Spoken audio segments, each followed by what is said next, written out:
welcome to episode 429 of the Super Ultra Podcast Arcade for September 16, 2023. I'm one of your hosts, Daniel Nicholson, and with me is my co-host, Dominic Stallworth. What's going on this week, Dominic? It's been a crazy week. NFL football happening, and also things heating up in the playoff race for baseball. So I'm just gonna get right into it. Orioles have not been looking good these last few games. They lost 4 in a row. They are not in first place currently in the East. Tampa Bay is taking over. They are playing against Tampa Bay currently as we do this podcast, and Tampa Bay has won 2 of those games out of the 4. So I'm hoping the Orioles can at least win the next 2. Yeah, man, they haven't come back like when we really need them. The bats has been cold these last few games, man, and that's not good. The pitching's been okay. Has been great, but yesterday it wasn't great. But the other games, they've been all right. It's been enough for them to win. But yeah, last night, man, it was bad. But it was a good night overall because it was the Adam Jones retirement party, basically. Adam Jones did a ceremonial re-signing with the Orioles just before he could retire as an Oriole, and cool. And they had old players. They did a video showing old players saying thank you, and old players came to the park. Man, I saw Nick Markakis was there. Nice. He caught the first pitch from him, and then you had Chris Davis was there. Who else? It was someone else there too. I forget, but then you had people like J.J. Hardy who was on the vid saying thanks to a former player. You had I forgot the other guy name, but yeah, Matt Reeders. I saw I know Darren. I think Darren Day was there. I think he was there. He was a relief pitcher. Yeah, it was a lot. Old players who played with him that came up. I didn't see Machado though. I was a little surprised that I didn't see Machado on a video or something. I know Jake Flaherty, who's an ex-player, I think he's current. He might be like a coach. I don't think he's a player on the Padres because he wasn't a Padres uniform. He might be one of the coaches or something. I don't know. So yeah, that's what I was saying. I saw him in his Padres gear, on the bed. So I was like, damn man, why Machado didn't say nothing? But yeah, that was cool to see. It was good. I mean, that was really the bright spot, really, for the baseball game. Getting NFL, man, NFL big week, first week, So I already talked about the Thursday game from last week, but there was a Thursday game for week 2 that happened, and it was the Eagles. They defeated the Vikings, and which it looked like it was pretty much one-sided, but then the Vikings started chipping away. I didn't watch the game because I was watching the Oriole game, so I didn't really see all the game. I saw the highlights. But the Eagles won. But from week 1, though, you had Ravens and Commanders won from our area, so that was good. But the Ravens, it was a little down. It was a bit of a downer because of a running back, Dobbins, who just got back from a terrible injury, is now on another terrible injury. He has another terrible injury, and now he's out for the year. Mm-hmm. So it's like the man's he's just started. He's only his 3rd year.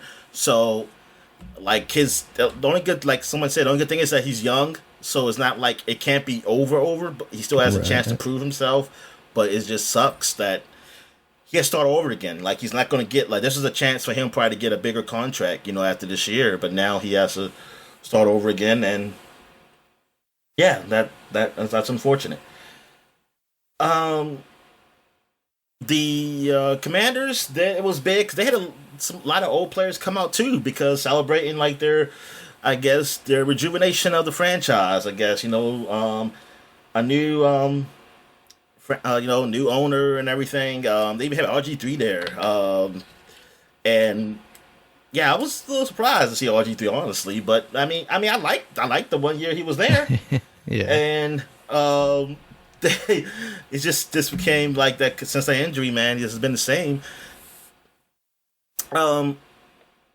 But they came out, they won, even though they won in ugly fashion, typical Redskins / Commanders fashion. The team they're playing against they're basically taking a year, Arizona. They're trying to get the number 1 pick.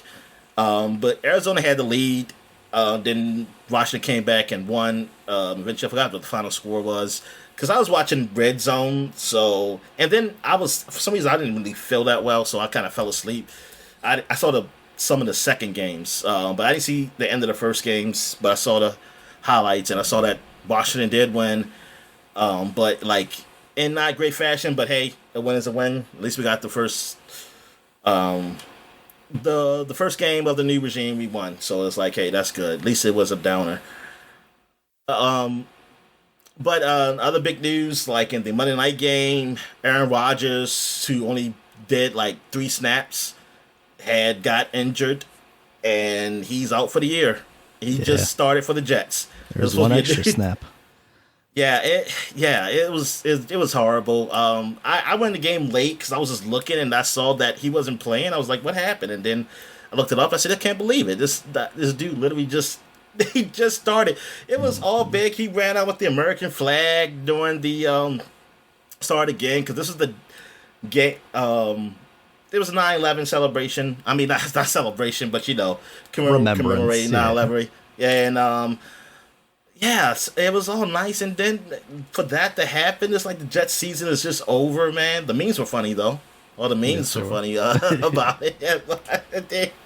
I just like the one where it said, like, this is the jet season just starting off. Like, you see a jet flying, then it just crashed. Like, it was just was like, if that happened, it just went up and down. But they won the game. They still beat the Bills. And that's embarrassing for the Bills. Yeah.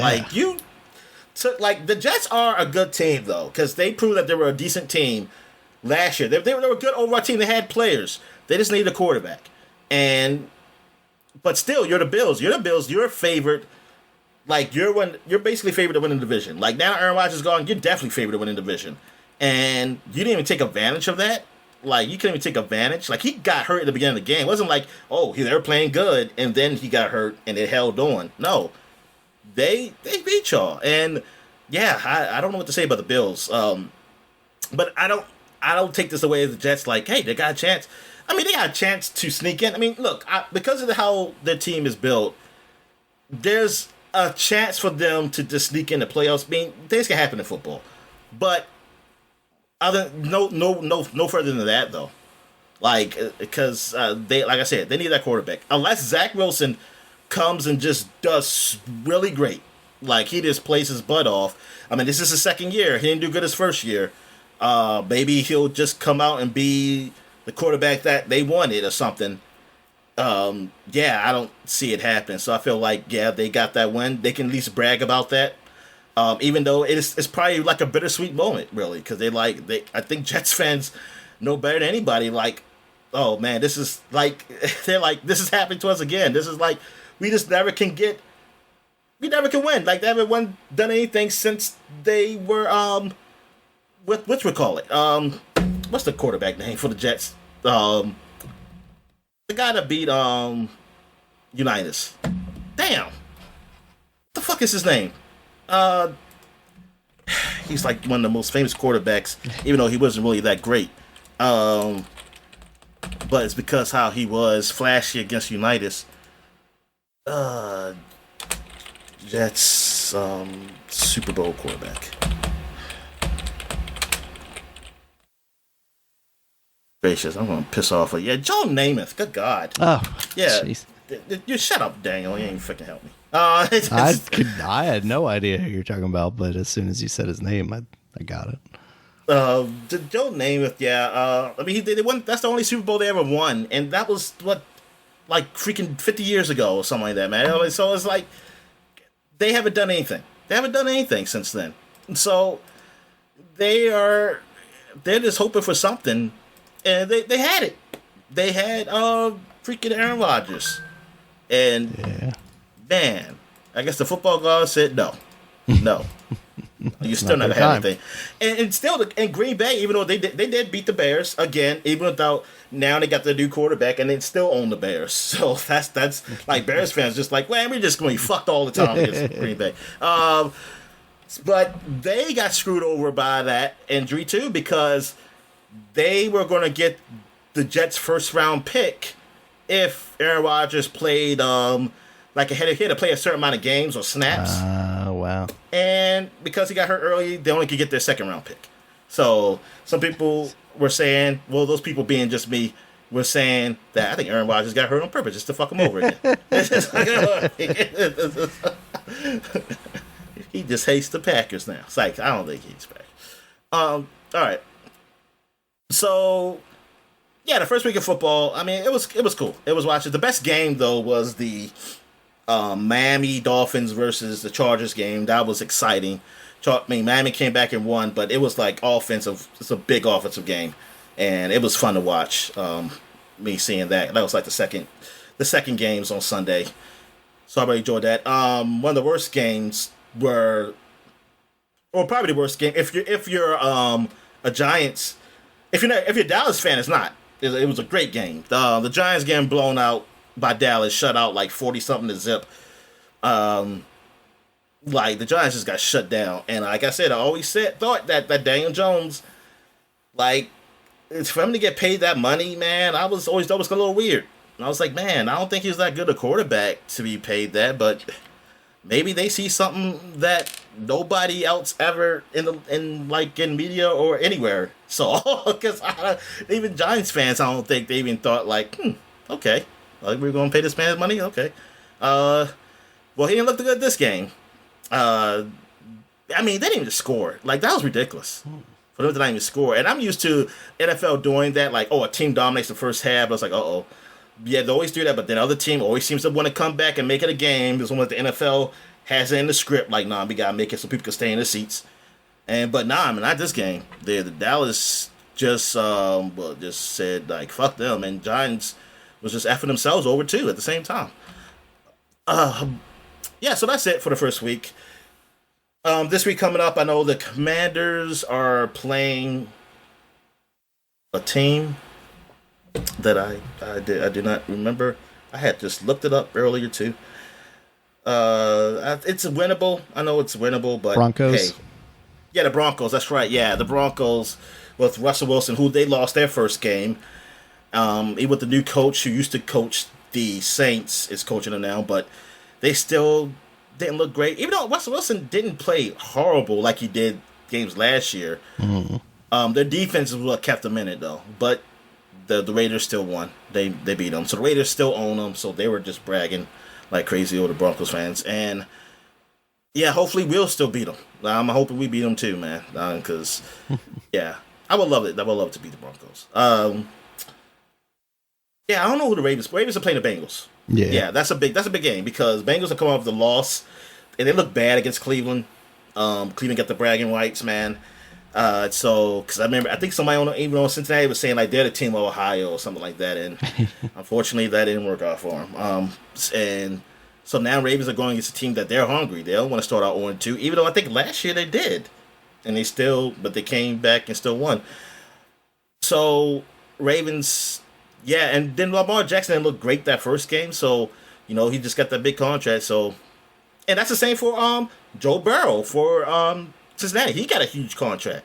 He didn't look good that first week. It was like, it was quite a few quarterbacks who had huge contracts who didn't look good or didn't play or got hurt while playing, something like that. Yeah.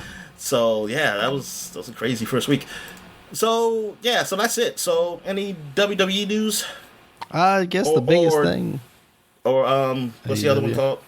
Yeah, AEW. Nothing too much out of AEW this week. They're just kind of building back up after having their 2 in a row pay-per-views. WWE, I guess the biggest thing is they have closed the deal with UFC, so they are now merged under the TKO banner. And along with that, I guess part of that, I mean, obviously, unfortunately, there were some cuts. It seems like mostly like office stuff, but when they do mergers in businesses, it's always like redundancies and they always start to cut staff. But no on-screen talent as far as we know so far. In ring, I guess the biggest thing that came out this week is Becky Lynch won the NXT Women's Championship. They kind of did this angle where Tiffany Stratton, the former NXT Women's Champion, was like talking about all the people that she was better than as far as like NXT champion. She's like, I'm better than Sasha, I'm better than Bayley, I'm better than Becky. And then like she shows up on Raw and Becky's like, I was never an NXT champion, but I'm gonna be now. And that's kind of how that started. So you go backward? Isn't that kind of backwards though? I mean, you can. They've for a while there, they treated NXT like it could be like a legitimate third brand, and not as like, the underclass, basically. You're starting to see more people kind of go between, but as of late, it's been like the lower card guys. Like Baron Corbin has been on NXT the past couple of, I want to say, months at this point. I don't think it's looked back on. It's not looked at as like, oh my God, she's beaten up on the freshman or anything like that. For Becky, it feels kind of like they're just rounding her out, because while she was in NXT, they never gave her the top title there. It wasn't until she won the SmackDown Women's Championship that she had won a title in WWE. So I feel like this is kind of just like ceremonial almost. Like, okay, we're going to make you a Grand Slam champion because, NXT title, women's world title, and tag team titles, and all the rest of them she has won. So I think they're just kind of like righting that wrong in some people's eyes. And, at the same time, they're getting more eyes on the NXT product. I think that's probably where their head is more than anything, is like, how do we take some of our top talent and get more people to watch NXT? So we'll see how long she actually carries that title. I don't know if it'll be terribly long, but I could see her showing up on main roster product with that belt and hopefully attracting more eyes to the actual NXT show, I think is their thinking, especially now. I think they're getting close to the end of these contracts. There's a lot of speculation that Fox doesn't maybe pick them up for SmackDown, but there is some rumor going around that maybe ABC would or Disney would pick them up, either for ABC or FX potentially, which FX would definitely be a downgrade, whereas ABC, I think that would be pretty wild, especially if they kept the Friday night time slot. I don't know currently what's going on ABC on Friday nights, but when you're on network television, that's kind of a big deal, even though they already are with Fox, but Fox is, the newest of the networks. Okay. Yeah. But, kind of along with the merger stuff, I seemingly tried to put on the biggest show they could on SmackDown because they got The Rock to come back. He showed up along with Pat McAfee and put a beating on Austin Theory. Earlier in the day, he was on Pat McAfee's podcast, talked a little bit about how it was basically set in stone that he was going to face Roman at WrestleMania last year, and that didn't work out for one reason or another. There's a lot of people speculating that The Rock didn't want to put over Roman, let him win. It's just the way the verbiage he uses. He very much kind of dances around why it didn't happen. But the terminology he uses, he's kind of like, we didn't want to just do a single thing. We wanted to, we wanted this to be the beginning of the story. And like, I think there could be a lot there to milk from The Rock versus Roman. I mean, Roman is calling himself the head of the table. Meanwhile, like, The Rock is, if you're talking about this family of wrestlers, he is very clearly the alpha of, the whole thing. He was the biggest wrestler at his time. He is now one of the biggest people in Hollywood. Having that kind of, those two butt heads, I think, would be really interesting. And I don't know that you necessarily need more than one match. And in fact, I think you basically blow your load on one match, but in order to get there, you definitely need to spend the time to build it up, even though The Rock could just appear anywhere and say, hey, I challenge Roman, and we're off to the races. So yeah, he also teased a little bit that, there could be something that's happening in Philadelphia this coming year at WrestleMania. So that, to get that match, I think would be crazy. Whether it's going to be a good match or not, I mean, The Rock is, I think, 50 now, going into 51 by the time we hit WrestleMania. So, and he very much doesn't look to be like in ring shape. Like, obviously he's a jacked dude, but it seems like it's all kind of Hollywood muscle, right? Like, he probably doesn't have the cardio to last the 30-minute wrestling match, because it didn't seem like he did 10 years ago when he faced John Cena. So, obviously you give the man time, he could probably hopefully get himself there, but I don't know. There's a lot of speculation that, he's coming back to WWE to get some goodwill after all this like Maui controversy and all that stuff. But like, I don't think that's what it is. I think he's definitely got some free time in his schedule now because, they can't act right now that, SAG is on strike. So I think that definitely attributes to why he's here, but I don't know that he's, crawling on his hands and knees to come back and try and appease himself to the fans or anything like that. I think he's just like, you know what? While I got some free time, he's a guy that it seems to respect the business, even if he's not necessarily gonna, participate in it a lot more. There were stories. Well, there's not stories. It's from Bray Wyatt's sister. She put out a post on social media basically saying, thank you to The Rock because he's been helping keep groceries in our fridge and, helping the family out after Bray Wyatt's passing, and that's not something that he's been, advertising on his Instagram or anything like that. So, he's a guy that gives back, even if we don't necessarily know about it. So yeah, that's kind of what's going on with wrestling now. All right. So we're going to skip what we've been watching because I haven't really watched anything, and I guess you haven't. Yep. All right. So we're going right into what we've been playing. So you can go ahead since you only have one game here. Yep. Just more Mortal Kombat 11. I haven't even gotten back to the story. Just been trying to do towers.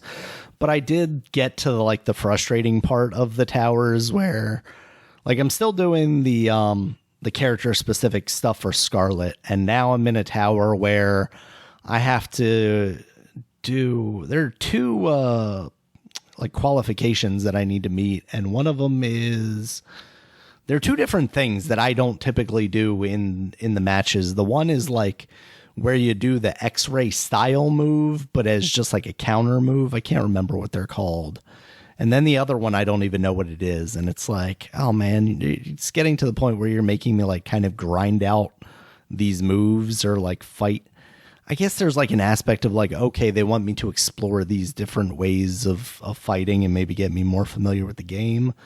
But to me, it just kind of feels all right, let me play the game the way I want to play it, and don't gatekeep me with these kind of it's not currencies. I'm not having to pay for anything outside of paying in my time, but it feels like something that should come across more naturally than it just the way it is now. It feels like I'm going to have to basically just purposefully do these moves to try and unlock this tower stuff. And that's a little bit frustrating. So that might actually push me back into getting back into finishing that story. But I'm also just hoping there's a sale, soon with Mortal Kombat 1 coming out, and the Steam birthday stuff. I'm hoping there will be a sale on that Aftermath DLC sooner rather than later, so I can kind of just float from the end of that story into that DLC to keep the motivation going. But yeah, other than that, I played a very tiny bit of Starfield after we recorded the podcast. I was trying it out through the streaming, and like I was telling you, it definitely runs more consistently through streaming than on my PC because, like I was talking about last week, there was a lot of slowdown when I got into combat. But the 30 frames base definitely feels slower, and you kind of feel it when you're just playing it, you know, because my PC's running it a little faster than that when there's not a whole lot going on. So, yeah, that's where I'm at. What have you been playing? All right, so I've been playing. It'll be a lot of Starfield, but I'll get into that. I tried that new game, Solar Ash, that came out, which is by the guys who did Hyper Life Drifter. And now that I'm looking at Hyper Life Drifter, I didn't play this game, so I cannot compare it to this game. But Solar Ash is like a fully 3D game. It's not in a top-down view. So you are some type of being, and your planet look like it's about to be destroyed, going to a black hole or something, and you're trying to stop it. Not really fully understanding the story, but the gameplay feels good. I do like how you kind of just skate around the world. It's almost like you kind of skating, but you're like gliding, but you're moving your feet almost like you're skating or something. And where you hold the L left trigger, and you can boost, I believe, with the right one. You do some boost. And then you got some action buttons where like attack button and things of that nature. And then when you I was fighting this big enemy or something, like you hit these pillars, and when you hit the pillars, they create like almost like some type of chain where you have to hit the next pillar at a certain amount of time, or you it will either explode to hurt you depending where you are on the platform. Like it looks like some black oil kind of thing, which most of the time when you see the black oil stuff, it's fine, but just sometimes when it's like a pillar with it, or it look like it's glowing, it means like if you stay on it too long, you'll explode. So like the enemy was kind of made up of that. So when you can't hit the pillar and pillar, then you kind of hit the RB button like to kind of grapple to a point, and you kind of stab it to his eye. And there's some other obstacles that are like that early on. Like I'm only very early in the game, so I just beat the first boss. So this is so I haven't got too far in the game to see other mechanics being used or anything. But I know it feels good. Like I like it. Like it's kind of fast because you kind of go real fast on it. Because like I did record it, but you'll see like how I was dying a lot because I couldn't figure out either certain puzzles or in fighting the boss, like how fast I could go. I didn't know I had to be super fast. I didn't know. The problem was like the camera view too. I didn't know where I was standing on. Like if I was on like a part of the bone part of his back or the skin part, which was going to hurt me. So that was kind of hard to tell. But then I figured it out eventually and got through. And yeah, so far I enjoy the game I'm playing right now. I mean, it seems all right. It looks good. It plays well. I'm playing on PC. So I haven't played it through the stream and on Xbox. And I don't know if it's on Xbox One. I know it's on Series X, of course, but yeah, I don't know if this is on Xbox One also. But yeah, I don't know what the reviews are. I know it says very positive on Steam, but I haven't looked at any reviews on the game to see how people liked it. And like I said, I haven't played Hyper Light Drifter, even though that got good reviews. I haven't played that before, so this is my first game from this developer, Heart Machine. But I played at Perma Games before. They published the game. But yeah, it seemed alright. I mean, I don't know how much time we'll be spending on it since I'm going to be playing on Starfield. So, yeah. But I did want to try it out, though. Cool. Also, go ahead. I was just saying it seems cool. It is on Xbox One, and from the video I saw on Steam, like it's getting really good reviews because they have all the review scores on there. It's like 8.5s and up kind of thing. Okay. You said Steam? Steam, they have the actual reviews up? Yeah, because they have like the trailer that they have on there is like one of those where it's like, okay, yeah. I got you. So is it on PS5 also or PS4? It is. Let me see. It is on Nintendo Switch, Xbox One, and Series X right now. Oh, it's not okay. So maybe Series it'll S come and later. X. Yeah. All right. So the other game I did play was Baldur's Gate 3. So Ooh. I figured like if Starfield was working okay when I get to that, it was working okay on my computer. I said I'm gonna try Baldur's Gate 3. So I did that. It does not. Yeah. It like if I put it on low, it runs well, but it doesn't look that good. Some of the textures take time to come out, especially on the faces. And the faces almost look like I don't know what it's called when people have kind of like a crater kind of face, like they have indents on their face or something. It kind of looks like that at first until then the graphics get better. Weird. But it runs okay. Like I don't have like any problems with that, and I don't really have a whole lot of. I don't really see any stuttering or lagging or anything, so that's fine. It is a lot of voice acting in this game. I wonder how long that took just to get all this talk. It seems like you can talk to everybody. And yeah, this is definitely a hardcore RPG. Yeah, that's what scares me. Yeah, this is like it's the closest like game that I know that like people who not really into this, but they play some RPG. Like if you play Dragon Age, and that makes Dragon Age 1 definitely, like not counting like 2 and 3 because they definitely were mainstreamed. That makes that even look almost mainstreamed, and I used to think that was kind of hardcore when I played it because I would say like, oh, that do more than this than any other RPGs I do.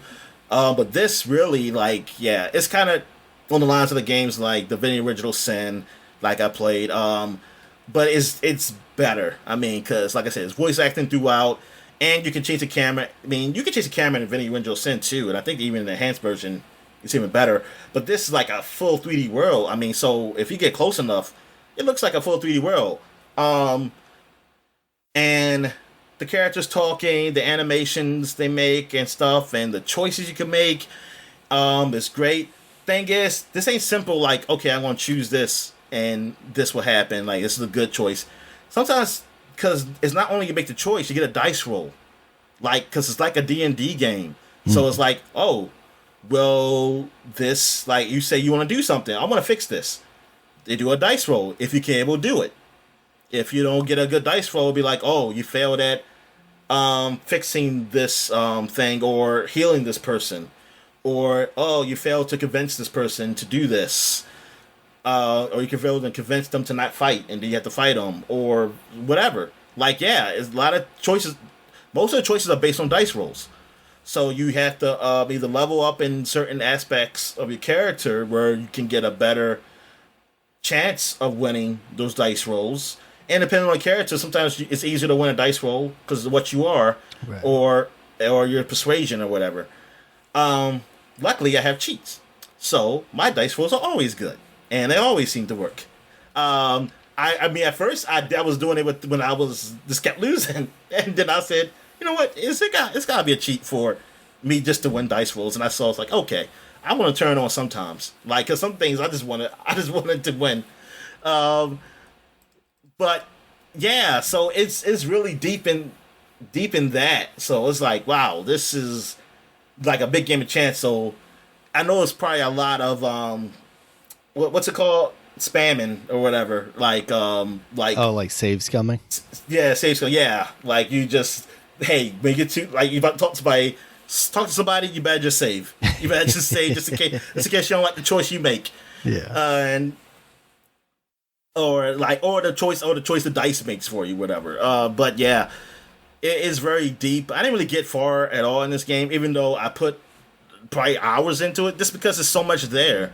And I did have like 4 or 5 characters in my party now that I got, and and they have feelings towards what your choices are. So far, the characters I have are mostly, 2 of them are really like goody two shoes. So when I do a good thing, they all are great. One of the characters, she seems like she's neutral as of right now. She doesn't really react to much of anything. The only thing I know, she doesn't like a certain type of race. These goblin-looking creatures, who were because she was the woman goblin was, well, she wasn't a goblin. Because the goblins are actually all short little things. I don't know what she was, but she looked like she's on the front of the cover. She looked like an orc kind of being, and she the elf didn't seem like she liked her.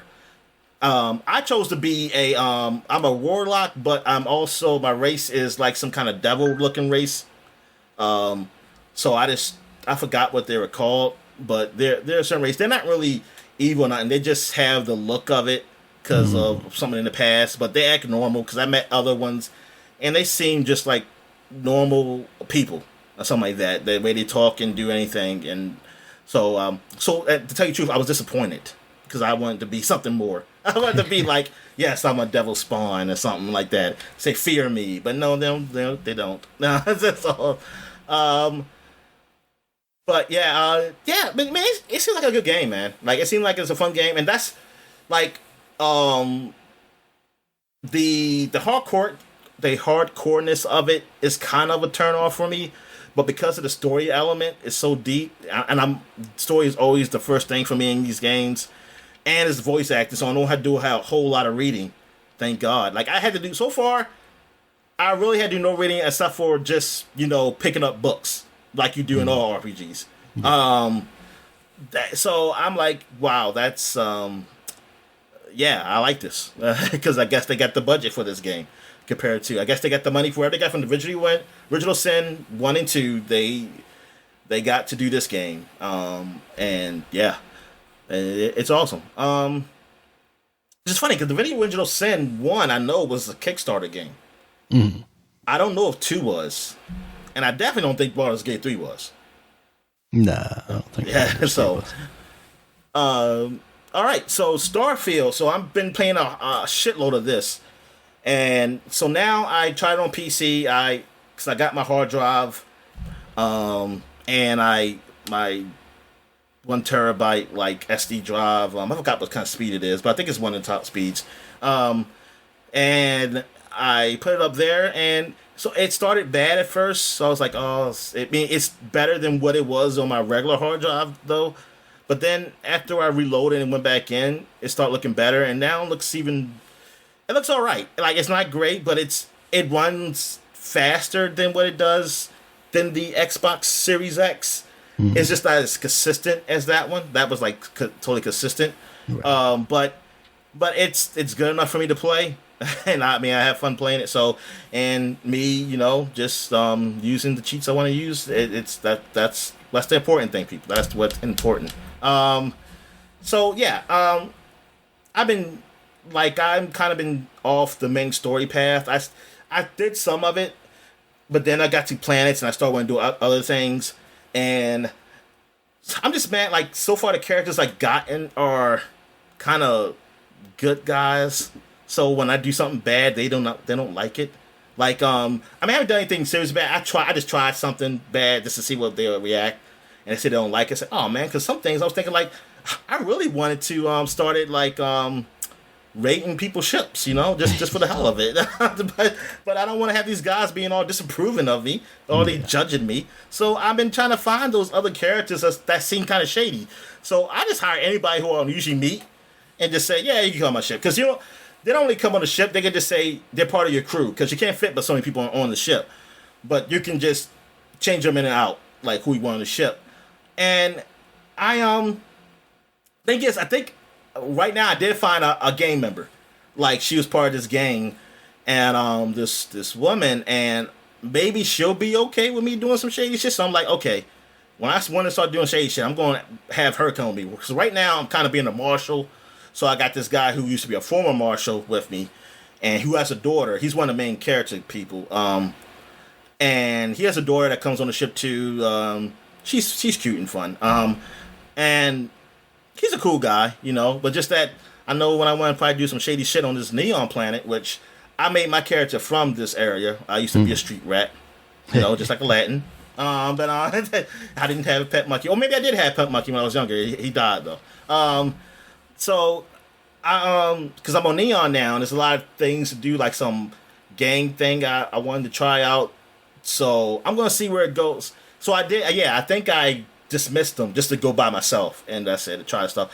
I know I did some drugs, some Aurora, and that's the time thing. Like it slows down time when you do Aurora, and I think you only can take so many at a time. And the thing is, here's why I'm mad. I took one, and it said I'm addicted. I said that's bullshit. I was like, it only takes one, addicted. Dominic. They really going by like those fucking commercials with drugs. I'm like, man, I only took one fucking. You still there? Cause I heard something sound like something disconnected for me. All right. So yeah, I didn't like that. So now, man, I do got medicine to not be addicted to it though. So, cause I just want to try it out, and just like in real life, I just want to try it, see how it is. And now you're addicted to all types of things. Yeah. Yeah, I did some ship battles. I had fun doing that. Yeah, like especially when you get to the lock on, where you kind of like it really slows it down, the ship battle, so you can really shoot at them and stuff and disable the shields and everything. I did buy like a better ship, but I can't use it because I don't have the piloting skills to use it apparently. So I have to. That means it says I have to destroy like 15 more ships or some shit. Oh wow! So I was like, let's go blow up some more ships then. All right. So there was a lot of things I do since my persuasion is so great that I haven't really had to fight. So a lot of things I have to talk people down. It's kind of disappointing. Like it's like it's kind of anticlimactic. Yeah, I wanted to shoot the bank robbers instead of just talking them down. I talked them down so good that they came out and surrendered and everything. It's like we was wrong for what we did. The game. I'm just having so much fun with it. I mean, it's like just like with Fallout, with so many characters and things of that nature. Just like in funny things, that happens. Like I think it was like somewhere in Neon where it was some place. It's like, hey, I think it was a hotel somewhere. It's hey, it's only like you say this place. Yes, it is really great. It's not so bad. It's only like 15% crime rate or something. It's great here. It's some shit like that. And then what else have I done? It's so much. I know I've been on the moon. Like the Earth's moon. I haven't been on Earth yet though. So I want to go on Earth. I want to see what it is. What's it like on there? But like I've been on the moon. I saw the moon landing site. I took a picture, and I was like, but it's just like Futurama. It's like, who cares? Like you got all this other stuff happening. This ain't nothing. There are no pirates on the moon. Yeah. Yeah. And this is really just what. This game is basically a Western in space. That's essentially what it is. Like the way it's treated, the way things are done, like in the farming and all that. It just feels like a Western in space. That's what it really feels like. Okay. Like a space Western, something like that. Cowboy Bebop. I mean, except for it's not. I'm having a good time with it. Like this is the game. Like I do want to keep playing. Like I've taken a break from Judgment. I'll come back to that game next year probably sometime. But this is definitely gonna be taking up a lot of my time playing this game. Nice. All right, so I guess we'll take a quick break. When we get back, we get to the flashback segment. All right.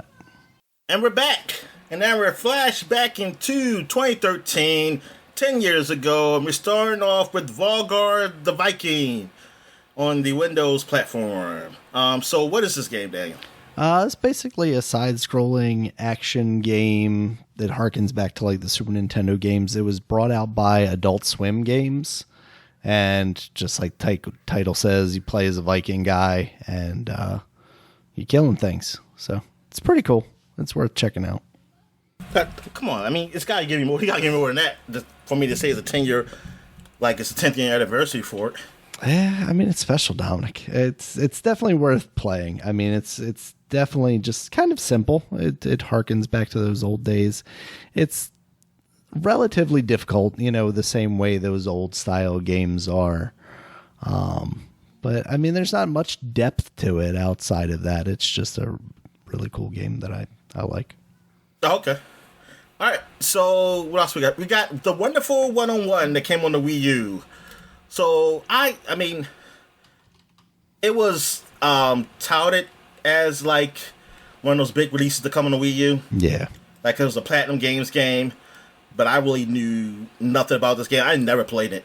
So I just know it kind of looked like a Katamari type of thing going on here, and I didn't really know what was going on, honestly, with the game. I just saw that the reviews weren't like, they weren't bad, but they weren't like great. So that's why I just out of sight, out of mind, man, for me. Yeah. So like, same. so what? Yeah, go ahead. Yeah, basically the same. It was never a game that I played or spent too much time with. It was a game that was kind of like highly anticipated because I think it shares some stuff with Beautiful Joe as well. It definitely shares that aesthetic, at least. I think like the one of the game designers or something has ties to that game. And like you said, Platinum. But yeah, then it came out. I mean, it being on the Wii U, which I never had also.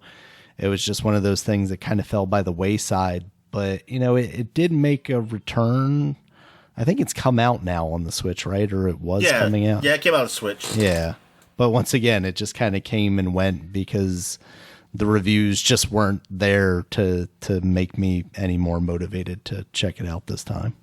Yeah, well, they were worse for the Switch. Probably because of just like, hey, they did nothing with it. Maybe, I don't know. Yeah. Because GameSpot gave it a 4 out of 10 on the Switch. They gave it an 8 out of 10 on the Wii U. It's just different reviewers, Dominic. And apparently it came on a PS4. That sounds right. Yeah. Yeah. It did come on a PC also. But yeah, IGN did give it they gave it a higher score. They gave it a 9 out of 10 on the Switch. They gave it a 7.4 on the Wii U. I mean, most likely... That's why reviews don't matter, Dominic. Yeah, I mean, it's different reviewers for these things, but it's just... It does make it... it like, yeah, that's when it comes trouble when you have, like, one big establishment and it says, this is the review. Because that... You gotta tell me, like, okay, why was it so much lower on the Wii U and you give it a 9 out of 10? But there's nobody else who gives it a higher score on the Switch than the Wii U version. There's nobody else who does that. I'm looking at all the other ones. At least some do the same. At least like Hardcore Gamer gave it a 3.5, and on both. I don't see anybody who's given it the highest score on the Switch. Yeah, that's why people complain about IGN. But they get, see, it's like you go. I mean, it's based on a reviewer. That's what it is. But it's just, it's like I don't know what else you can do. I mean, really, because you can't get the same person if they ain't there to review the game. So I understand that. And if that person's probably somewhere else, like they're doing something there, they moved up or something. Who knows? Like to another department. But so I get that. But it does make it like weird for that. I hope it's mentioned in the review. Like honestly, I hope it's mentioned in the review saying like, yeah, I wasn't the guy who reviewed it. I thought it was a great game on the Wii U. All right, so we got. Here we go. This is big. 10 years ago, one of the biggest games ever has came out. Still is. Their first for the first time. This game came out for the first time 10 years ago. Grand Theft Auto 5. Wow. Man, and I cannot wait for this game. Like, this is what couldn't wait for. I was like, yes, I've been spending my hours on this. I was like, I didn't care about those new consoles. Because I was like, are they getting Grand Theft Auto 5 right now? No? Then I don't give a damn. So, yeah, I didn't care about no Xbox One or PS4. Because I was like, oh, Grand Theft Auto 5 is coming out this gen. So, yeah, I was still good. And that game was awesome. I played the shit out of that game. I loved it. It was amazing. Like going straight to switching those characters, man. The animation, the driving the car is a whole lot better. Because this is like coming from Red Dead Redemption, and the last Grand Theft Auto was 4. So Red Dead Redemption was definitely better than 4 for me personally. Of course, they have cars, but I saw things progressing in a better way. And then the driving in 4 was really bad. So going to this game and driving, I was like, oh man, this is a whole lot better than what 4 was with the floaty cars, and like the cars look like just tip over. They just tip over. Yeah, I was like, whoa. It's like, oh my goodness, man! Just turning corners, man. You just freaking like whoop, doing a roll, barrel roll. Like, but yeah, the guns were better. Like aiming and shooting was so much better than those games. It was because it really felt like a progression from Red Dead, because Red Dead felt better with the older guns and stuff. I was like, man, this shit is better than Red Dead than goddamn freaking Grand Theft Auto. But thing is, Red Dead had that dead eye too, where it slows down, and then you do have that with a certain character. I think you get it with. I don't think all the characters have it. But I know you get a point where you do get some slowdown, like a special, because like Franklin's special is his car. I know he's driving a car. I forget what the other guy's special was. Maybe he was Rage, the crazy one. I don't know. But yeah, the story was funny. It was great. Yeah, Grand Theft Auto was awesome. Yeah. And yeah, multiplayer didn't come out yet. Multiplayer didn't come out till like before they sullied it with that. Like a month later, or a little over a month later. I don't know, but I know it wasn't that far off though. Yeah. Because I think 4 was the same way. 4 didn't come out when it launched either, but almost felt like that was longer a wait for multiplayer than it was for 5. I can't remember, but I know it didn't launch with it. So what else is there? And I was thinking, but the only bad thing is with 5, I was thinking like we want to get some single player DLCs at some point. Yeah. They kind of just embedded all that DLC with the multiplayer. Like they had looked like some nice story elements, but it was something I had to play with people, and I'm not that kind of guy. Not anymore. All right. So what else we got here? We got Boktai? What is this? The sun is in your hand. This is what is this? Kojima game on the Game Boy Advance that had a solar sensor on the cartridge, so you had to be outside to play it.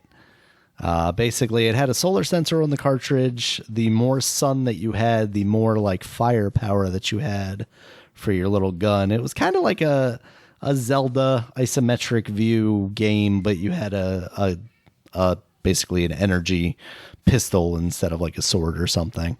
It was really novel. I never played it in any official capacity, like on a Game Boy, so I never experienced the actual solar sensor aspect of it. I played it through the emulator, and in that you could just be like full solar all the time. It's a really novel game. I got a kick out of it. I think it's really cool. So what? So if we play it at nighttime, what happens?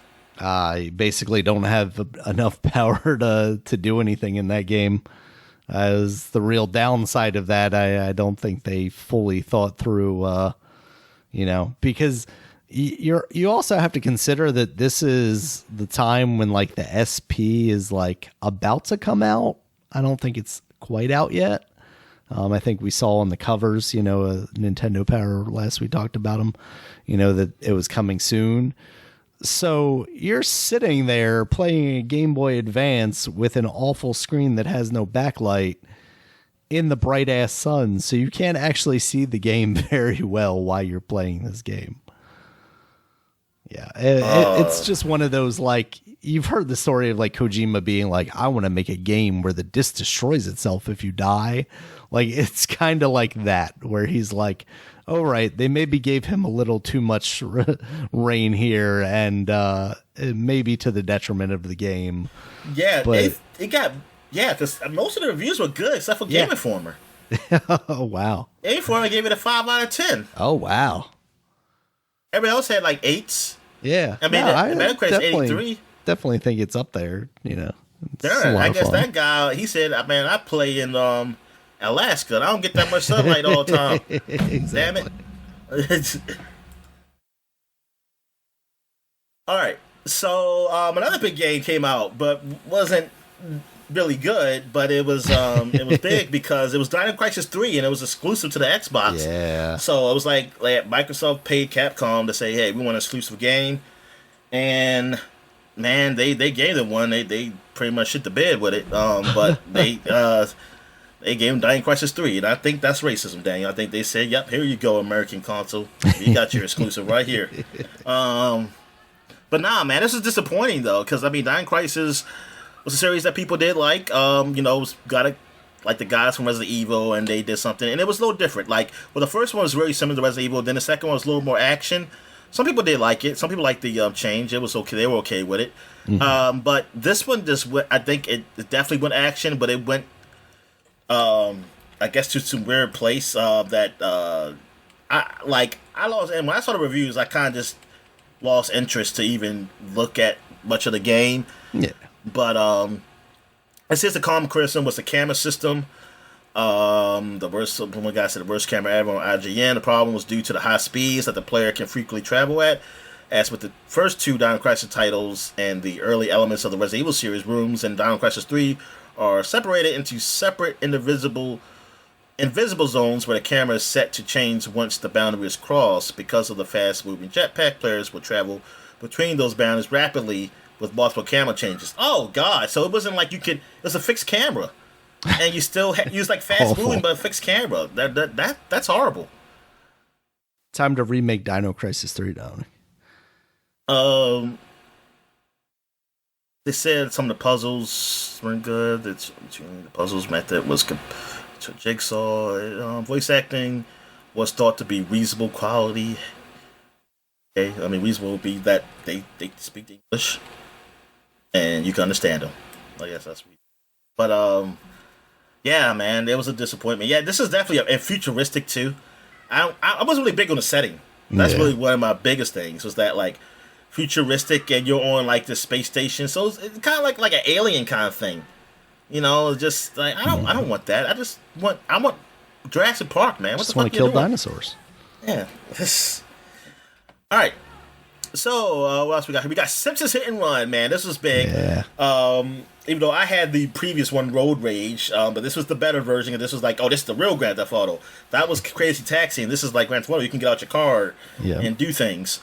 And yeah, I mean, the people I know who played it said they enjoyed it, and the reviews were they were actually all right. I mean, it got a 79 on GameCube, 82 on PC, 78 on PS2, 81 on Xbox. Yeah, they got decent reviews, man. And like, this is definitely I can say this. This is the best Simpsons game ever at the time. Like, there was nothing better, no Simpsons game better than this.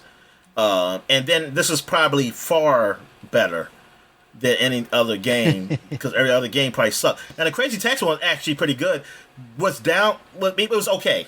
It was okay because I mean I enjoyed it. The bad thing is with the load times were horrible on that game. It was really horrible. But yeah, this is like the pinnacle. And the only other game that kind of stands next to it is that the Simpsons game that came out on 360 and PS3, and I don't think that ever came to PC officially. Yeah, I don't. Yeah, because I think I was looking that up.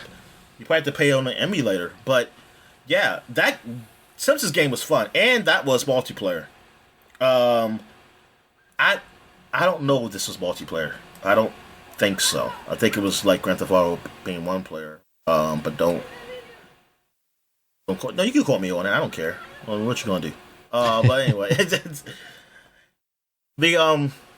but yeah, I think that's the closest thing. Like, I wonder who. I mean, I think some people will pick this one to be better, even though I like the Simpsons game. I mean, yeah, it has problems, but overall, I think as for like comedy wise and things, it was fun. Simpsons game fun. I know my friend played the shit out of that game because he had that game.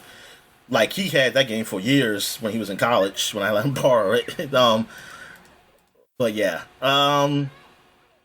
Did you ever play Hit and Run? Very little bit.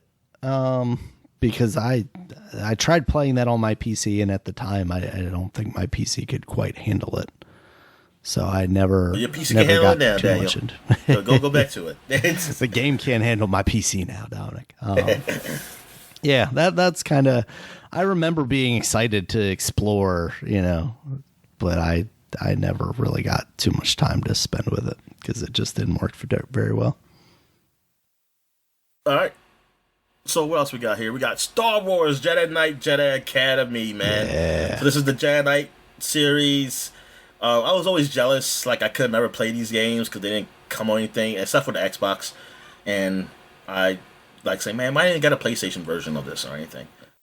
But yeah, this was pretty big. I mean, only got 80. I mean, 80. I mean, that's still good. But yeah, I mean, those games were just that. They were like, just below AAA, basically. Yeah.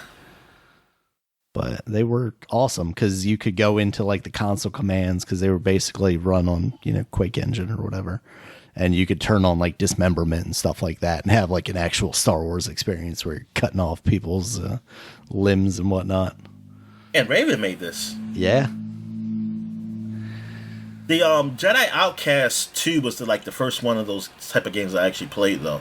And that was great. It also almost blew up my friend's PC. So it's awesome. See, that's awesome. What else? And that's it. That is it for. Wait a minute. Did I say we're going back 20 years, or I just went right to?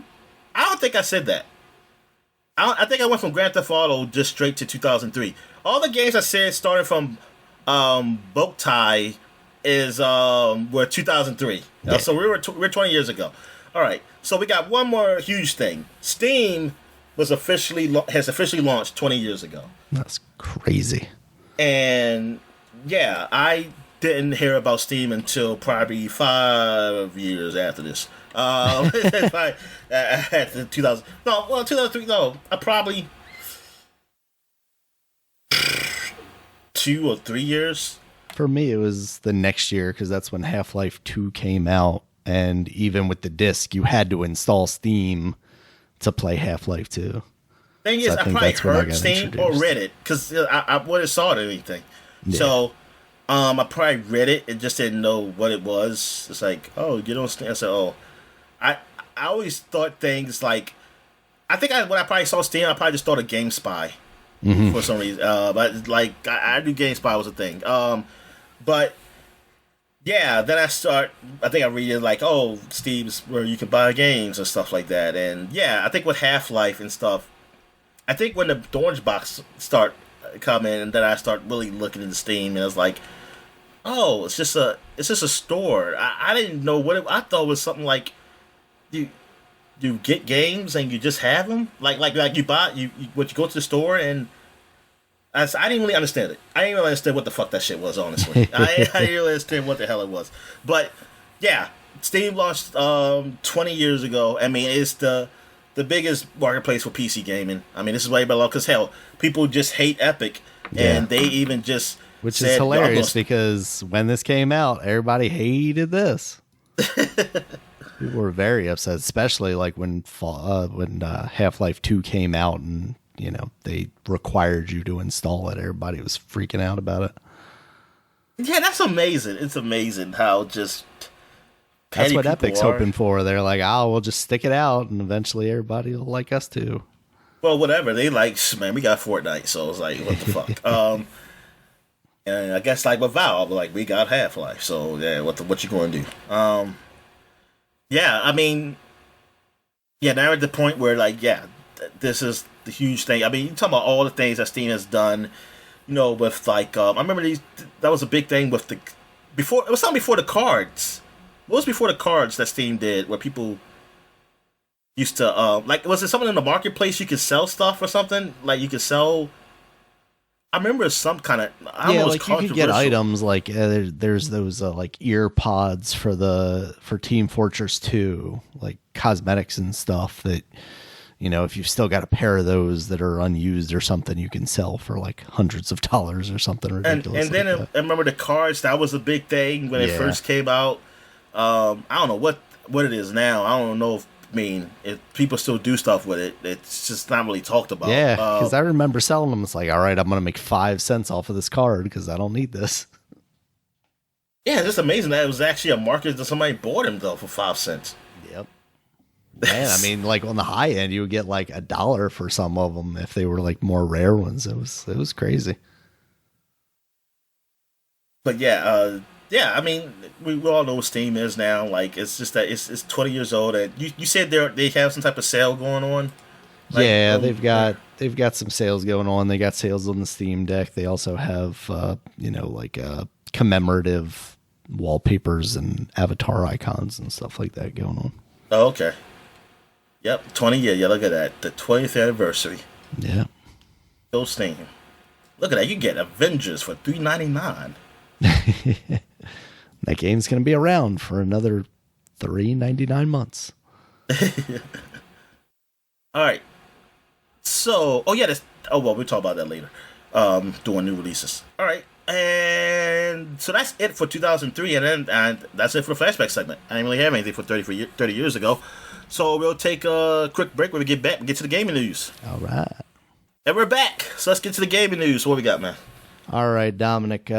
Unity has found itself in some hot water this week because they have announced plans, changes to their licensing agreements, basically. Beginning on January 1st of 2020, they are going to be imposing a 20 cent per install fee for any game that has made, I think, $200,000 in its lifetime.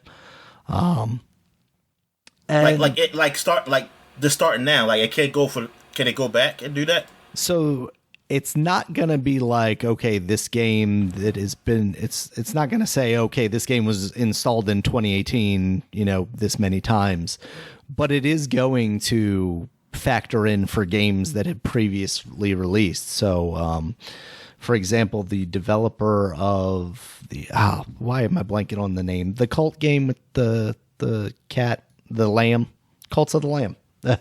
Yeah. Duh. The Cult of the Lamb developer basically said like they're going to end up having to delist their game unless something changes, because even though that game has been made and released, that fee would still apply to them. And, in the case of a game that's cheaper, like a Vampire Survivors, some developers have mentioned things like that, where it's like, oh yeah, if I'm selling the game for like $1.99 or $5, 20 cents to me is a whole lot more than what it would be to a $70 developer. Yeah. It's kind of wild to see this because Unity, even as someone who was trying to learn more game development stuff years ago, that was where I went to because it was ubiquitous as kind of like the indie thing. Before Epic, like, I appreciate Unity's position in this space because they're the ones that kind of forced Unreal to allow for smaller creators to work with their software. It wasn't really until Unity became a bigger thing as this is free software until you start making a certain amount of money, that Unreal followed suit and did the same thing.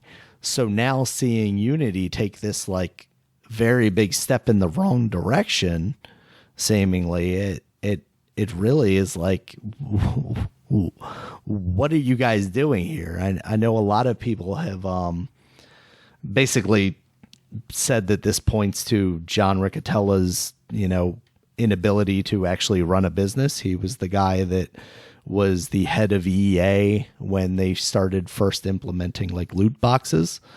And then he's, now in charge at Unity. So people were just saying like, oh yeah, he's just bad at business. So he's, trying to. That's a bad thing for business? Loot boxes?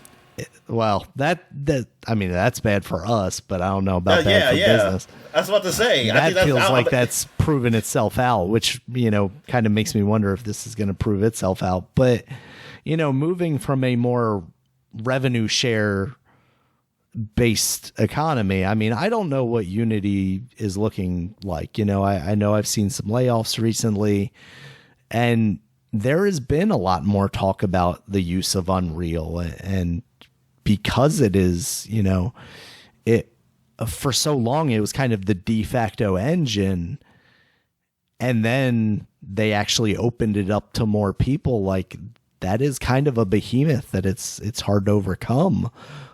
But I don't know if this is the way to do that, or if, you know, the higher ups there at Unity just believe that this is the way for them to survive, I guess. But if nobody's going to be willing to make games using your engine going forward, it just seems kind of crazy. And, you know, people have asked questions about, like, how does this work if, you know, someone pirates the game? And basically they don't have a really good answer about that. They don't even really have. How does it work if somebody pirates? I don't get that.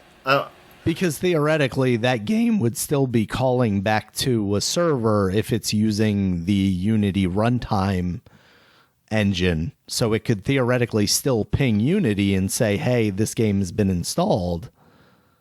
So therefore, the developer owes you money, even though the developer didn't make any money off of it to begin with.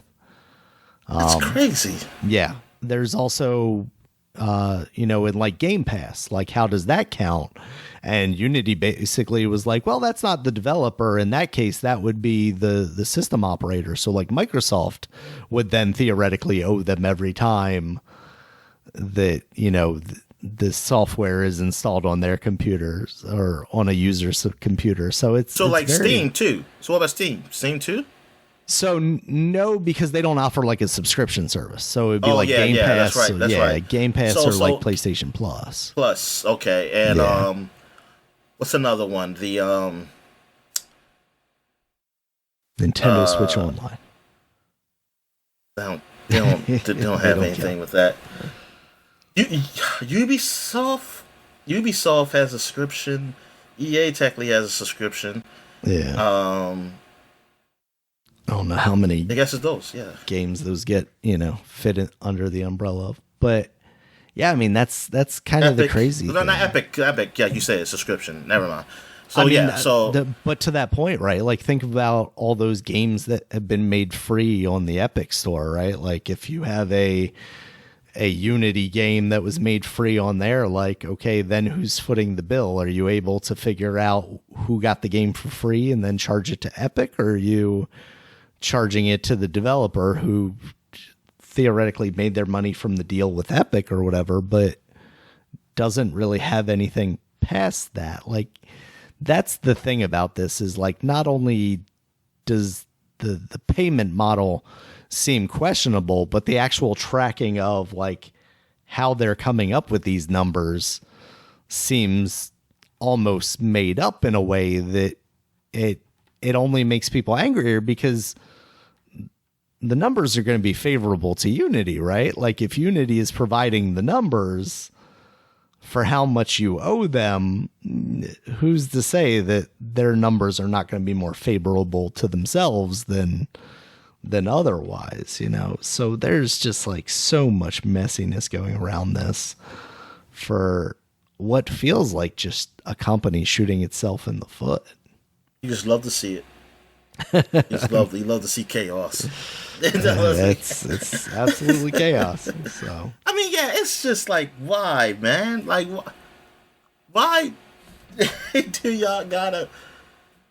I mean, I know why they want to get more money, but it's like, are y'all really hurting that? Are they hurting that much that they need to do this? This is the. It's got to be another way. I mean, probably not to get as much money, but just to get something, whatever you like. What's going on in Unity? That are they not making enough sales or whatever it is, like profit or whatever? What's going on? Yeah, I mean that's the question, right? Is Unreal just eating too much of their pie, right? Like, you know, for the longest time, like I said, that they were the go-to engine for. If you were an indie game, you were probably made on Unity, and I think that has flipped a little bit on them. So I wonder if they feel like they're just not making the money that they want to be making, or if it's one of those things where it's like, well, every year we need to make more profit than we did last year. So how do we do that? Let's come up with this really bad idea. All right. So what we got next?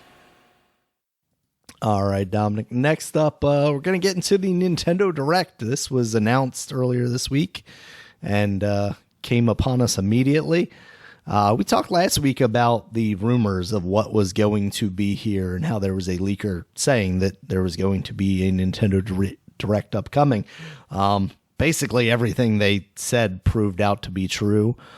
First up, Splatoon 3, the expansion pass Wave 2 side order. That is going to sound like they're basically doing like kind of endless content. You know, they want to make it so that you can play this game by yourself for as long as you would like to, with that kind of mission stuff. That seems pretty cool. So that's coming out spring 2024. One of the things that the leaker had suggested, Mario versus Donkey Kong. This is a remake of that Game Boy Advance game. Basically the puzzle game where you're Mario and Donkey Kong is basically set up, kind of puzzles for you to solve. This looks pretty good. It's coming out February 16, 2024. I remember liking that game back in the day, so I'm here ready to revisit that. They showed off a new trailer for Super Mario RPG that is coming out November 17th. That looks awesome. That takes that long? Donkey Kong 6... Mario versus Donkey Kong. Never mind. Yeah, Mario versus Donkey Kong. Yeah. Oh, I thought you said Donkey Kong 64. I'm sorry. No. No, they didn't announce any, like, expansion pass, like, game stuff, or rather, emulation stuff. One moment.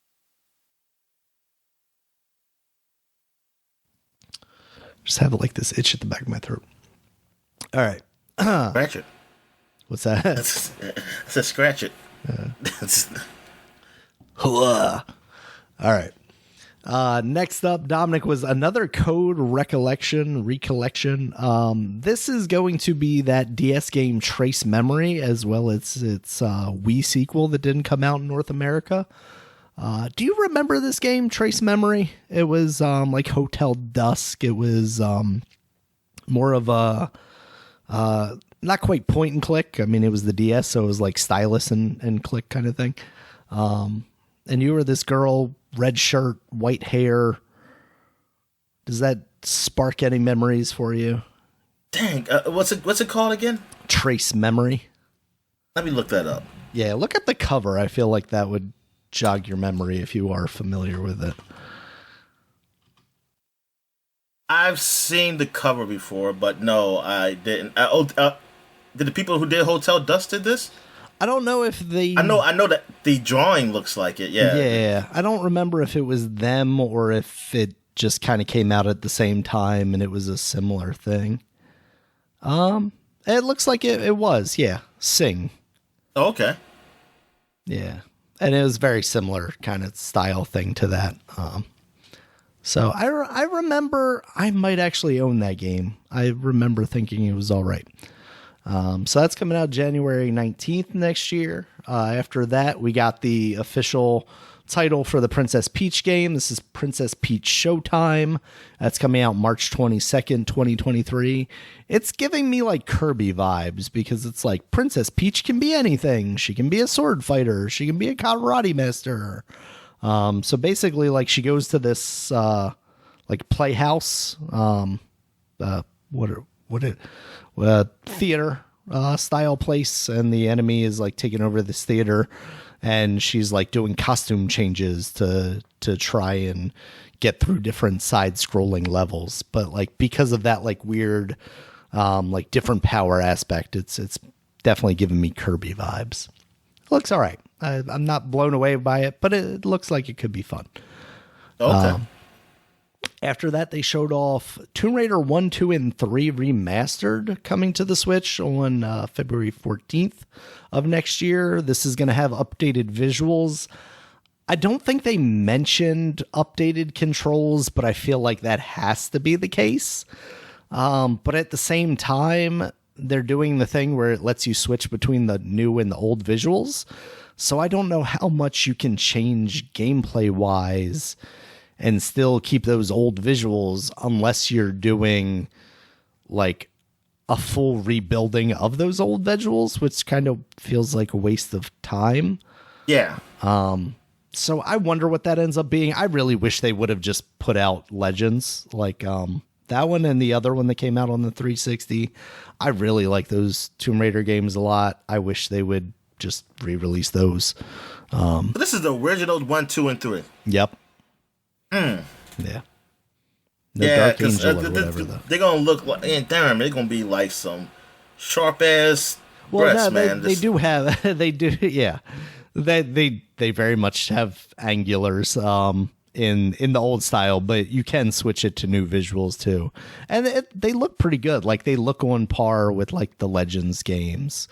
Oh, okay. Which is why I would just prefer the Legends games.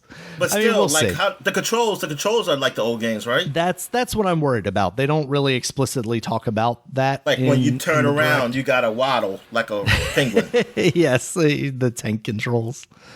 Yeah, that I wonder. I really hope there are improved controls. If there are improved controls, then like I'm kind of all for this. I'd like to give those games a shot. But if we're talking about the waddle and the pivots, like, no thank you, I'm good. Next up was Unicorn Overlord. Dominic, this is a Vanillaware game.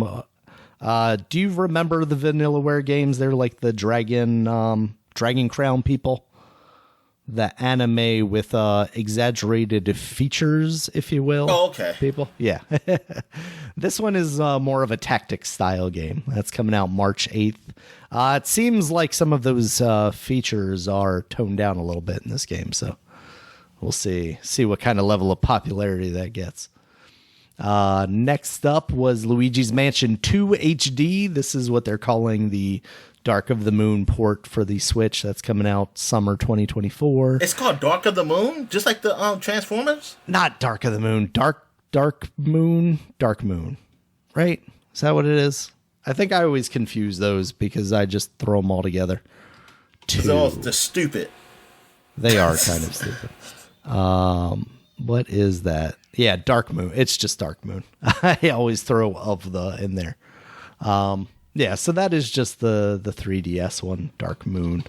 And that's coming out next year. It's going to have some 4-player multiplayer stuff added to it, it looks like.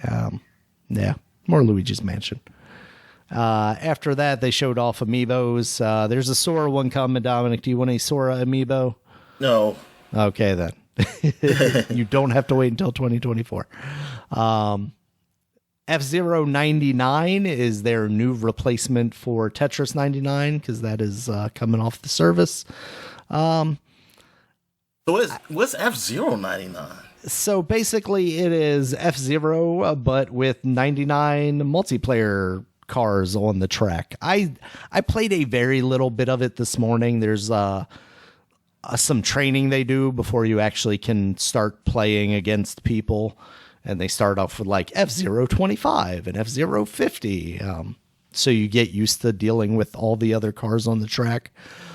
The thing that I don't forget, but I put in the back of my mind is I'm not in love with the F-Zero gameplay. Like, I think the GameCube one is slightly improved over like the Super Nintendo one. So I had that a little more fondness for that. Or like the Game Boy Advance one too, being more in the vein of the Super Nintendo one. But you're like turning in those games is so robotic that it's just like you even tap to turn left or right and you were just going full send basically. So it's a game that feels very hard to control. So I feel like once I'm on the course with 99 other players, I'm going to find myself blowing up more than I am going to find myself doing anything else in that game. It's definitely a novel concept. I don't know if I'm in love with it as much as I really thought like Tetris 99 nailed it, even though I wasn't particularly good at it. But I thought that just like absolutely perfected that concept. After that, they showed off some WarioWare Move It. This, I don't know how I'm feeling about this because once again, they're kind of leaning on the motion gimmick for it instead of just kind of doing a proper WarioWare. I say proper, but a more classic style WarioWare game. So there's a lot of like, oh, you hold the controller and you do this pose and then you do this pose. And that's not really what I'm looking for. And after that last WarioWare game on the Switch that kind of didn't really hit it out of the park either because they changed the concept a little too much, I'm not too excited about that. After that was Eastward Octopia. So that game Eastward, you played a little bit of that. Yes, I played a little bit of that. It's like it reminded me of like a old time like RPG similar to like a Chrono Trigger or something along those lines. Yeah. So they're doing some paid DLC for that basically turns it into like Stardew Valley. Like you got your little patch of land and you're growing stuff on it. I guess maybe that's how the story ends up. Cause like the story seemed, well, from the trailers, it seemed very like Joel and Ellie, right? It was like this older guy and this young girl. And it seemed like, they were trying to get eastward so they could find the promised land or whatever.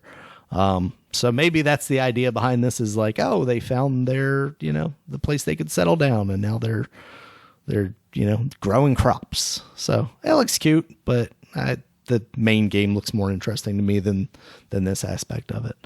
After that was Wargroove 2. I had played a little bit of that when they had a demo on Steam. It just basically seems like more Wargroove, which is basically Advance Wars before Advance Wars ended up finally coming out. This looks kind of cool, though.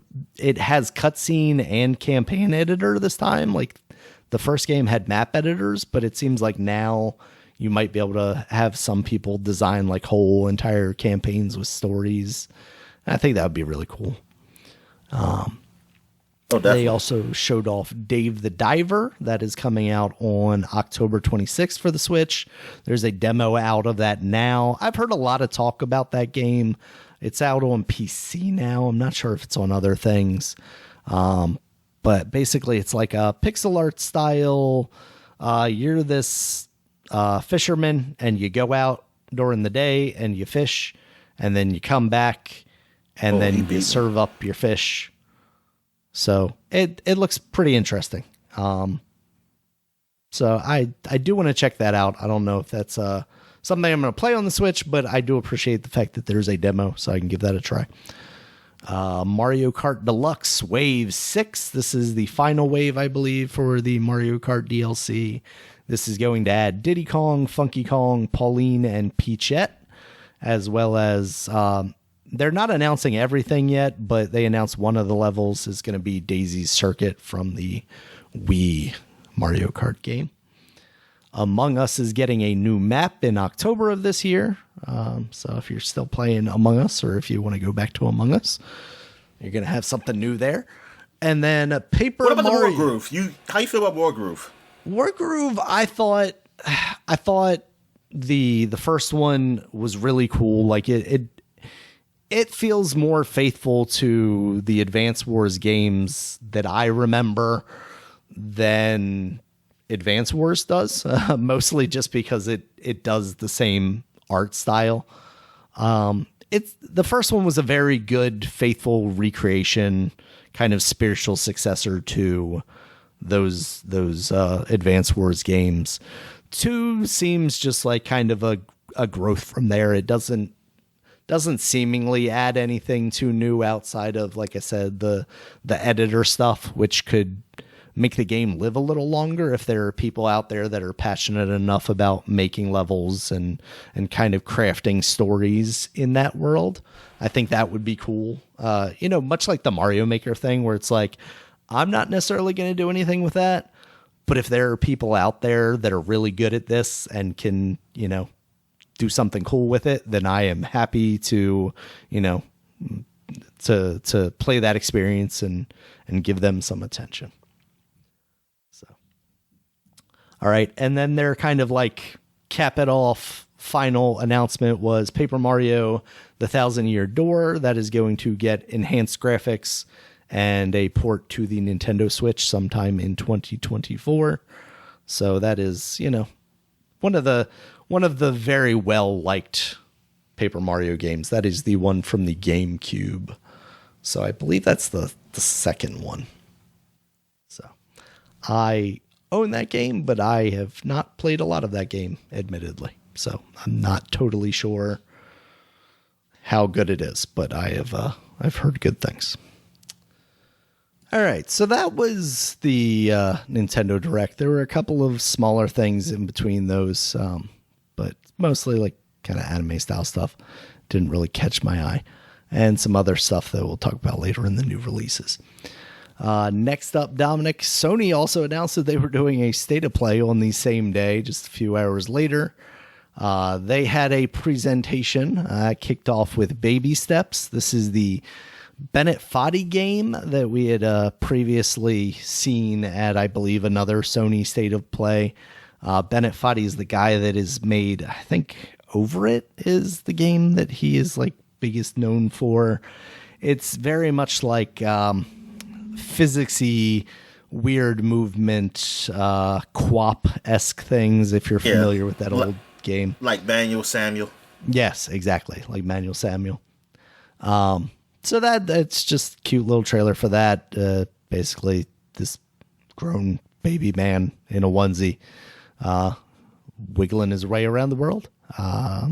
That game looks like it could be a lot of fun. So we'll see when that comes out. Next up was Roblox. It is coming to the PlayStation 4 and 5 on October 10th, Dominic. You know what? I did not know it was not up there. I thought that thing was everywhere. No, I mean, that's the crazy thing is like, I think it's only on phones and I guess PC as well. I'm not even totally sure about that, to be honest with you. But that's where kids play, Dominic. They play on phones, so they don't need it anywhere else.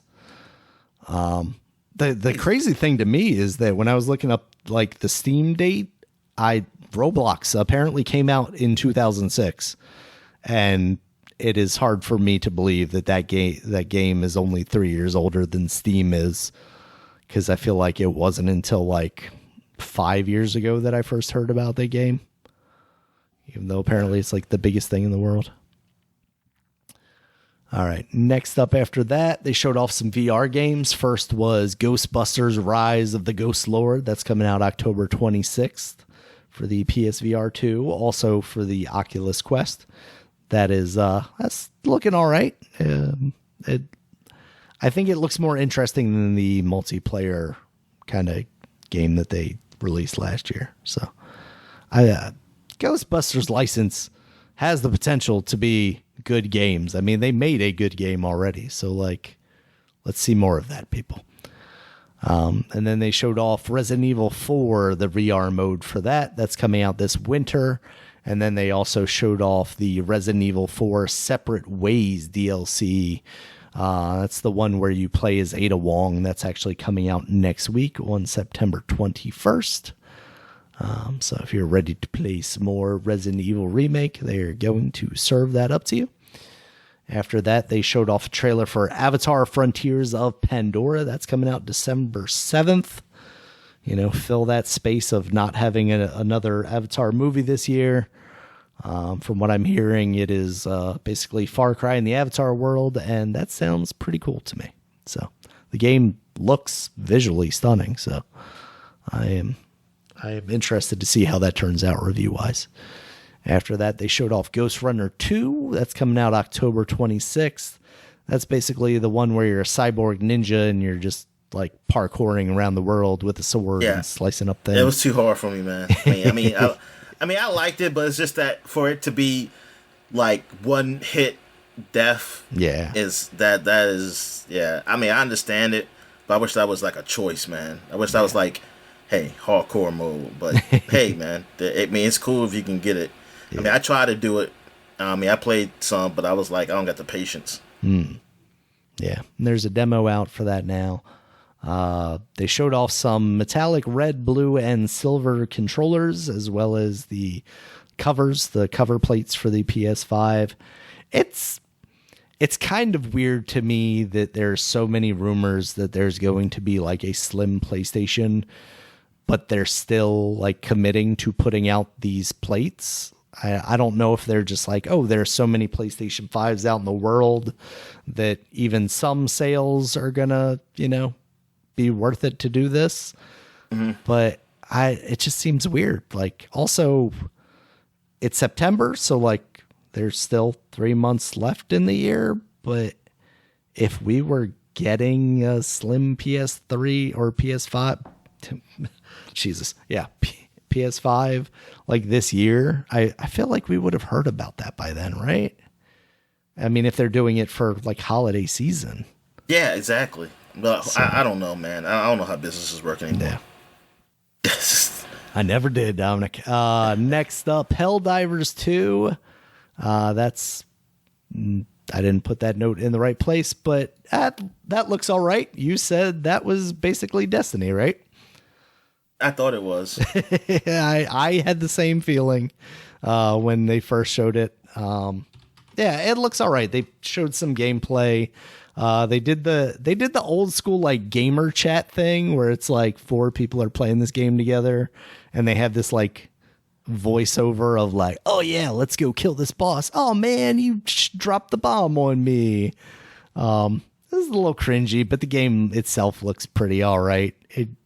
It definitely gives me like Bungie vibes, but it also, yeah, so it also kind of gives me Lost Planet vibes. And you had also mentioned like Earth Defense Force when we were talking about it earlier. Like, it definitely makes me feel like all of those kind of games. It looks pretty cool though. I remember Helldivers, the first one, being pretty hard though. So we'll see how that is. Next up, they showed off Spider-Man 2. That's, of course, coming out October 20th. Basically like a month away from that at this point. You're going to be able to switch between Miles and Peter seamlessly, basically. They were showing off basically fast travel. You're just going to be able to fly through this city. They're going to be adding 2 boroughs, Queens, and I forget what the other one was, in addition to the main island of Manhattan. So that's pretty cool. They are actually expanding the game, so you're not just going to be playing in the same exact environment. Yeah, I mean, that game looks good. So we'll see how reviews treat it. Next up was Tales of Arise Beyond the Dawn. This is a new expansion coming out November 9th for that game. Honkai Star Rail is coming to PS5 on October 11th. That is the RPG from the Genshin Impact people. That is making its way to PlayStation finally. Foam Stars is going to have an open beta party beginning on September 29th, running through October 1st. So if you're looking forward to Splatoon, but on the PlayStation 5, you can check that out. And then the final header of this state of play for Sony was Final Fantasy Rebirth. They announced, along with a new trailer, the release date of February 29th, 2024. We had already known that it was coming on 2 discs. That still seems ridiculous. This trailer looks awesome, though, Dominic. What'd you think? Yeah, it did, man. It got me excited for the game. It got me excited for that game. Like, that, yeah, I can't wait till I be able to play it on PC or another year on Xbox. I don't know how long it's going to take. I'm waiting for this one. I want to see if this one comes out. You know what? It probably won't. I have a feeling that it's going to be almost like a Kingdom Hearts situation where whenever Xbox is out, when all the Final Fantasy 7s are done, yeah, they'll get it. I could definitely see something like that. Like the Final Fantasy remake is finally on the Game Pass, 10 years down the line or something like that. Yeah, I mean, the game looks incredible. The interesting thing I saw being reported on, though, is that your save is not going to carry over from Final Fantasy Remake. It's going to be a standalone game. So that seems weird to me just because the way that it continues. I guess it's not that it's just that it continues the story. I don't know any choices I don't think you make any choices that would change anything. That's it. But like, it's a linear game. The material you've collected, I guess that wouldn't change or something like that. I guess, yeah. Now that I get it, but then again, I think you had to, because then it'll be like, I have ultimate material. Like, going in this game makes things easier. Yeah, I guess it is make it. I guess he could just make an excuse like, "Oh, we lost it. I dropped it somewhere." Cloud, you bumbling fool! You dropped our materia into the ocean. Yeah, I think really the sticking point for me is because it used to be one game. It seems like an odd choice, but when you look at it, is like there are plenty of games that are sequels to the previous game or continue the story pretty straightforwardly that don't carry over saves or don't, have you lose whatever at the beginning of the game. So I guess it makes sense. It's just one of those like kind of weird things for me because it used to be one game. I guess I just have to kind of recalibrate my expectations there. So basically what I'm saying is now I don't have to play Remake, Dominic, because there's just its own game. So I can start here. Yeah, you really don't. I mean, I'm sure the reality is if I didn't care to actually play the game, and just go watch videos on YouTube of how it, the story. So, yeah. So that was the pressers that they had this week.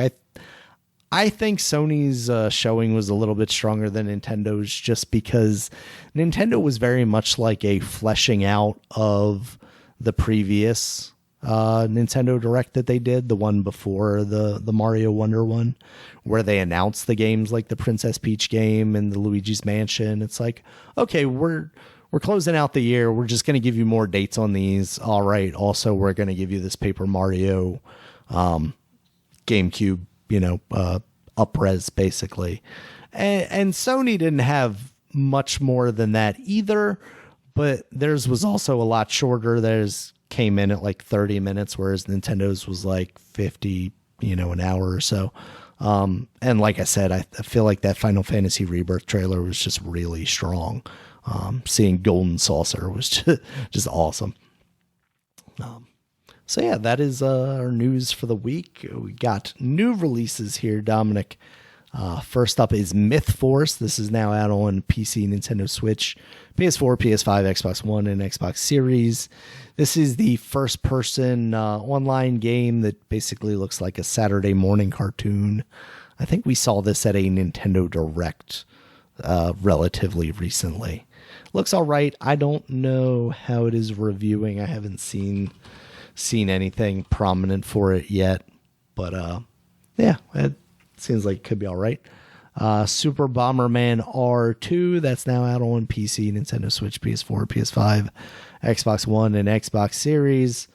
More Bomberman. I'm sorry. Dominic. I got nothing against Bomberman. I'm playing Marvel Snap at the same time, and I was angry. Somebody did something. It's fine. You can be angry about Bomberman too. Yeah, Bomberman. It feels like they were kind of turning it into a platform where they were like selling skins and characters and stuff. So I guess, doing another one. Baten Kaitos 1 and 2 remastered is now out on the Switch. Those are the GameCube games that they have remastered and brought over. Seems okay. The Crew Motorfest is now out on PC, PS4, PS5, Xbox One, and Xbox Series. It still just looks like Forza to me, and I don't know that I need a Forza that's just not Forza. Horizons, of course. So, yeah, that game feels kind of like an uphill battle for Ubisoft. So we'll see. I know they were doing the free trial kind of thing for them. So, hopefully that draws in enough players to keep that game going. Next up, Dune Spice Wars for the PC. That's the strategy game, right? Yes. And that got some good reviews, man. Oh, yeah? Okay. People are really liking this game. Oh, yeah. Like 9 out of 10 on IGN. Yeah. 85% on Open Critic right now. So that's awesome. I'm glad that game turned out well for some RTS fans. All right. Next up, F-Zero 99. I mentioned it earlier. That's now out on Switch. Trombone Champ was also part of the Nintendo Direct that is out now on the Nintendo Switch. Have you seen that game before, Dominic, Trombone Champ? No, I haven't. People were playing it for a while on PC, and it's kind of like Rock Band-ish, but you use your mouse to move up and down. It's almost like a theremin, and that's actually how the Switch version kind of works, because you can put your hand closer and further away from the IR sensor on the bottom of the controller, and it kind of has like wavy style lines, and you have to follow them with the cursor, basically. Oh, come on! Shit! Man, fuck you, you fucking 10-year-old bitch! Snap them, Dominic, snap them! God damn, because they all fucking gotta keep putting those emojis fucking up when they win, like jackasses. God damn. Man, even without chat, Dominic, you know what they're trying to tell you. I know, and somebody said, like, the developer said they're not gonna make it so you can't turn emojis off. I said, oh, you fuck faces. That sucks. Yeah, because they be spamming the shit out of it, and like they say that Miss Marvel is like people have, it's supposed to be like a thumbs up, like, hey, good job or something, or maybe good game. Even though good game is really the pound. That's what people say. Pound is good game. Miss Marvel is like fuck you, or something like that. So they be spamming fuck you. I mean, or Snap saying like they won and say, oh, I beat Snap and with Thanos. But or if you beat them, they say like fuck you. Like somebody's be spamming Miss Marvel saying like fuck you, like you just it's like or somebody just beat you, just put all fucks emoji just to keep pressing it. It's like, God damn it, you fucking kids. I need an article about the underground language of Marvel Snap. All right, next up we got Solar Ash. That's now out on Nintendo Switch, Xbox One, and Xbox Series. You talked about that earlier. It seems pretty cool. And then okay, I'm gonna look up Trombone Champ. Yeah, it's so silly looking. It's basically like royalty-free songs. Yo, I gotta tell my friend about this because he's a music teacher. I wonder if he. I think he would get a kick out of it. Yeah. Yeah. Yeah, it looks appropriately ridiculous for what that game is. Yeah, and then Mortal Kombat 1, Dominic, it's not quite out yet. It comes out on September 19th. But there is, if you got the premium edition, the $110 edition, you get to play it a week early. So there are people out there playing it just like Starfield. Last time, that's now out on Nintendo Switch, PC, Xbox, and Xbox Series, and PS5. Even on the Nintendo Switch, Dominic, I was telling you, I was watching some of that on Twitch earlier, and that looks and seemingly runs pretty well. I mean, it doesn't look like a PS5 or a PC game, but it looks surprisingly good. So I'm all about that. I think I'm committed to not picking this up until, there's a combined edition that includes everything. I especially because like the one character that I really want isn't even in the game yet, Ermac. Because if I don't have Scarlet in there, then Ermac's probably going to be the guy that I go to as far as playing that game. So for him to not be in, I mean, I'm interested in seeing, John Cena's portrayal in that game, but yeah, Ermac, as far as like Mortal Kombat characters go, he's probably going to be the guy that I spend the most time playing as. And for him to not be in there until, the DLC drops, it's not a lot of motivation to jump into it right away, especially when you know how, these cycles kind of go. So it's just going to be like staying away from watching too much of it, because then I'm going to be like, oh, I want that. I mean, they've already kind of got me with like, oh, well, if you pre-order, you get Shang Tsung, because if I don't pre-order, then I'm going to have to spend like $5 or whatever for him eventually, unless he's part of the all-encompassing pack or something, which like sometimes they don't even do that, it feels like, because that's the thing. Like some of these fighting games, they do like, here's the everything pack, and then it still doesn't include everything. So it's aggravating. their business tactics are trying to work on me, Dominic, but I refuse. I refuse right now. But that game looks incredible. The review scores are good for it so far that I have seen. So, oh, you have? Oh, like, yeah, Game Informer, I think, gave it a 9. Oh, okay. Yeah, so, let's see. No sevens like Starfield? Well, I mean, it's not as bad as Starfield, Dominic. What do you want from me? Yeah, the whole review discourse right now is just so broken, Dominic. Open. No, it's lovely. It is. It's entertaining to say the least, I will say. Yeah. It has a 86 on Open Critic right now, and Game Informer 9. 6 Axis gave it an 8. Attack of the Fanboy gave it a 4.5. It looks like. IGN Spain gave it a 9 out of 5. Yeah. There's not a lot of big. Push Square gave it a 7 out of 10. Dominic. Oh, well, I mean, there you go. PS Street Fighter fans. Oh, that's true. That is true. Yeah, like does IGN America not have a review yet? I'm not willing to believe that. Maybe they're just not on. Yeah, there it is right there. They're about to say they're scared. I type in IGN and the first thing I see is literally a Mortal Kombat review that's going to take 20 minutes to load now, apparently, because it's got to populate like 60 million ads on this page or something and a video that I don't want to hear. Well, while that's loading up, let's see what GameSpot gave it. GameSpot. Bada bing, bada boom. Okay, they are not presenting a thing to me.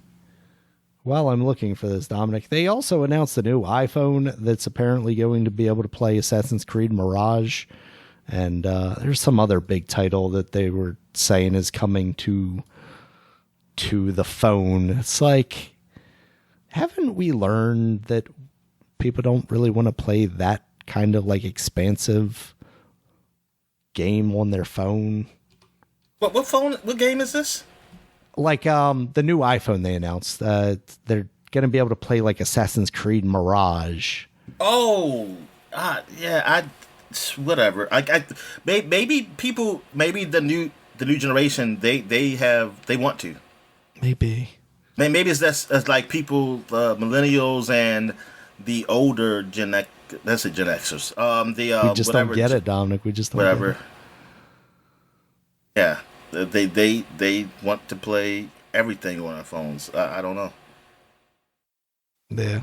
Oh, Resident Evil 4 and Death Stranding, the remake, and yeah, I mean that's impressive that they can do that, which only makes me think, okay, Nintendo, you better have something decent in your. Well, how much is the iPhone?